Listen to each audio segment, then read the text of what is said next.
Goeiemôre. Ons gaan vandag aandag gee aan die rekonsiliasie tussen die bankrekening van die besigheid en die rekening op se saldo op die bankstaat.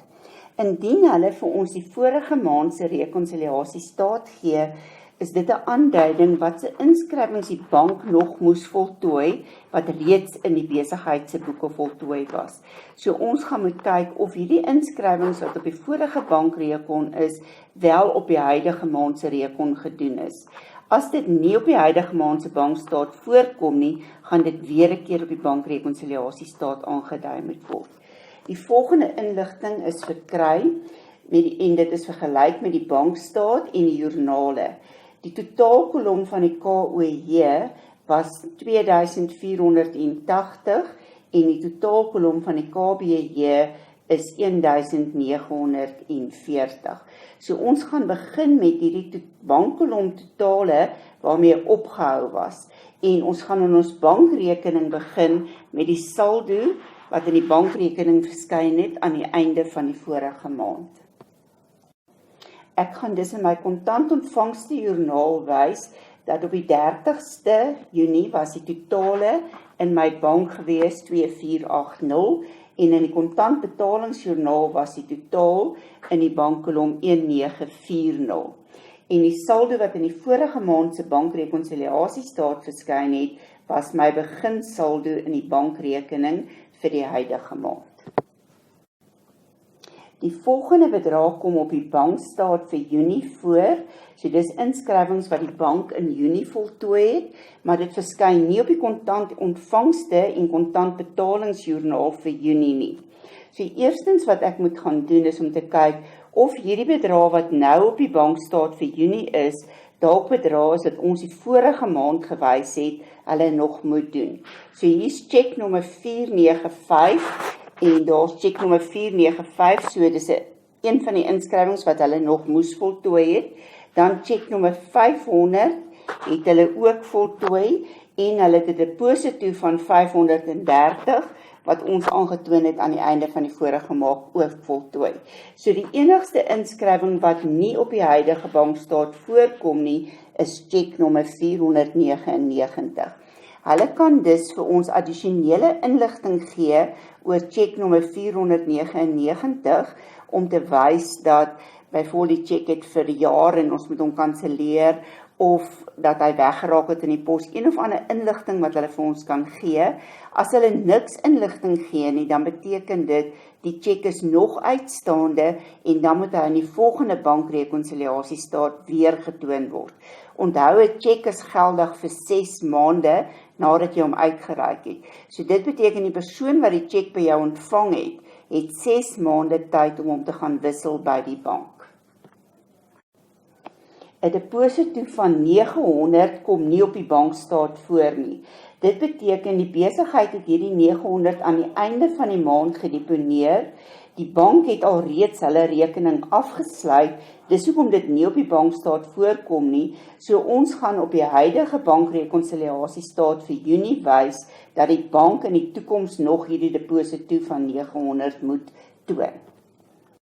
In die bankrekonsiliasie op 30 Junie sal ons dan wys dat daar 'n uitstaande deposito van 900 is, wat die besigheid klaar aangeteken het, maar wat die bank nog in die toekoms moet aanteken. Checks wat nie op die bankstaat voorkom nie, is check nommer 499 vir R80, en dit is daardie check wat ons gewys het, wat nog uitbetaal moet word, wat die vorige maand al uitgereik was. Dan check nommer 511 vir R180 en check nommer 521 vir R94. So al drie hierdie checks moet nog in die toekoms deur die bank uitbetaal word. Dit beteken ons gaan dit in Junie maand se bankrekonsiliasiestaat aanteken om aan te dui dat die bank in die toekoms hierdie checks gaan uitbetaal. Op die bankrekonsiliasiestaat wys dit dus dat daar 'n uitstaande check van 499 is, 'n uitstaande check vir R180, uitstaande check vir R94. So die deposito word aan die kredietkant van jou bankrekonsiliasiestaat getoon die 900, want in ons boeke wys ons 'n deposito aan die debietkant, want dit maak ons bate meer, maar in die bank se boeke is die besigheid vir hulle las, so volgens laste vermeerder aan die kredietkant en verminder aan die debietkant. In ons boeke beskou ons die bank as 'n bate, bates vermeerder aan die debietkant en verminder aan die kredietkant. So alle inskrywings wat ons aan die debietkant van die bank het, sal hulle aan die kredietkant toon om te wys die bank skuld nou nog meer geld vir die besigheid. En checks wat ons aan die kredietkant het, sal hulle aan die debietkant toon om te wys dit is geld wat hulle nog in die toekoms moet uitbetaal wat die skuld van die besigheid minder sal maak.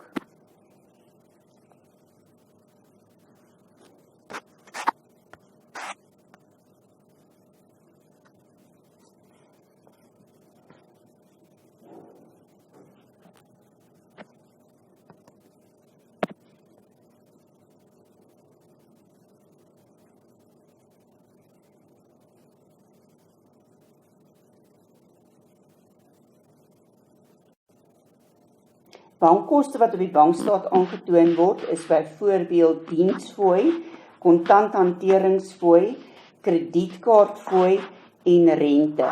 Rente is die enigste uitgawe wat apart getoon word.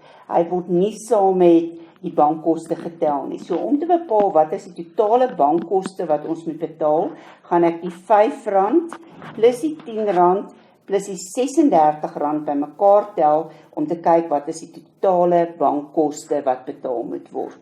En dan gaan ons 'n inskrywing vir die bankkoste doen in ons KBJ om te wys die geld word minder. En hierdie kredietrente op die kredietsaldo beteken dis in die bank se boeke op die kredietsaldo. As hulle 'n bedrag aan die kredietkant skryf, moet dit in ons boeke aan die debietkant getoon word. Dit beteken ons ontvang eintlik R18 van die bank vir rente omdat ons 'n gunstige banksaldo het. Ons sal dus op die kontantbetalingsjoernale inskrywing voltooi om te wys dat ons bankkoste gaan betaal en dat die geld in die bank sal verminder met R51. Vir die rente wat ons ontvang het is op hulle bank se kredietsaldo, so dit beteken dit gaan in ons boeke aan die debietkant wees, so ek gaan die rente op lopende rekening in my kontantontvangste joernaal aandui die R18. 'n Cheque vanaf 'n debiteer A Sally ontvang is deur die bank teruggestuur gemerk VT R240. Toe ons die geld ontvang het ons dit in die kontantontvangste joernaal aangeteken om te wys dat ons meer geld in die bank het. Omdat die bank hierdie cheque teruggestuur het, beteken dit ons moet nou hierdie deposito van die oorspronklike cheque gaan kanselleer in die kontantbetalingsjoernaal. Ons sal dus in die kontantbetalingsjoernaal 'n inskrywing voltooi om te wys dat daar 'n gedishonoreerde cheque is wat ons van Sally ontvang het. So my debiteure skuld vir my R240 meer en die bank se geld verminder met R240. W. Nelson deponeer die maandelikse huur direk in die bankrekening van die besigheid R300. So dit beteken ons moet wys dat daar 'n direkte deposito was wat die geld in die bank sal vermeerder. So hierdie inskrywing sal in die kontantontvangste joernaal aangeteken word. Ons sal dus wys dat daar hier inkomste is wat gekrediteer moet word in die grootboek en dat die geld in ons bankrekening vermeerder met die R300. 'n Stoporder of 'n aftrekorder vir die maandelikse versekeringspremie wat aan Sanlam betaal word, kom op die bankstaat voor. So dit beteken die bank het namens ons hierdie R120 aan Sanlam betaal. Ons moet toon dat hierdie geld gaan minder word in die bankrekening, so ons gaan hierdie inskrywing in die kontantbetalingsjoernaal aanteken. Ons sal dus in die kontantbetalingsjoernaal wys Sanlam Versekering, diverse rekeninge R120 en ons gaan wys versekeringrekening word gedebiteer want dit is 'n uitgawe vir die besigheid en die geld in die bank sal verminder met R120. Op 30 Junie toon die bankstaat 'n kredietsaldo van 1311. So dis die saldo onder aan die bankstaat, die laaste bedrag op jou bankstaat, wat aandui wat was jou saldo nadat die bank al hulle inskrywings reeds voltooi het. En hierdie saldo gaan ons nou in die bankrekonsiliasiestaat mee begin, om te wys dat ons gaan aan van waar af hulle opgehou het. Omdat dit 'n kredietsaldo was, sal jy hierdie bedrag aan die kredietkant van jou bankrekonsiliasiestaat aanteken. Ons sal dus die bankrekonsiliasiestaat begin met die kredietsaldo volgens die bankstaat. Ons sal die uitstaande deposito's aanteken, die 900, en ons gaan al die uitstaande checks aanteken aan die debietkant. Dan sal ons die totale oorboek van die kontantontvangste joernaal na die debietkant van die bankrekening en die totaal in die kontantbetalingsjoernaal sal ons oorboek na die kredietkant van die bankrekening. Nadat ons hierdie addisionele inskrywings in die kontantontvangste en betalingsjoernaal gedoen het, sal ons gaan uitwerk wat is die nuwe banksaldo en die nuwe saldo wat afgebring word is 1857. Aan die kant wat die saldo afgebring word, aan dieselfde kant moet jy die bedrag in jou bankrekonsiliasie skryf. So omdat hierdie saldo aan die debietkant afgebring is, sal die saldo aan die debietkant van die bankrekonsiliasiestaat getoon word.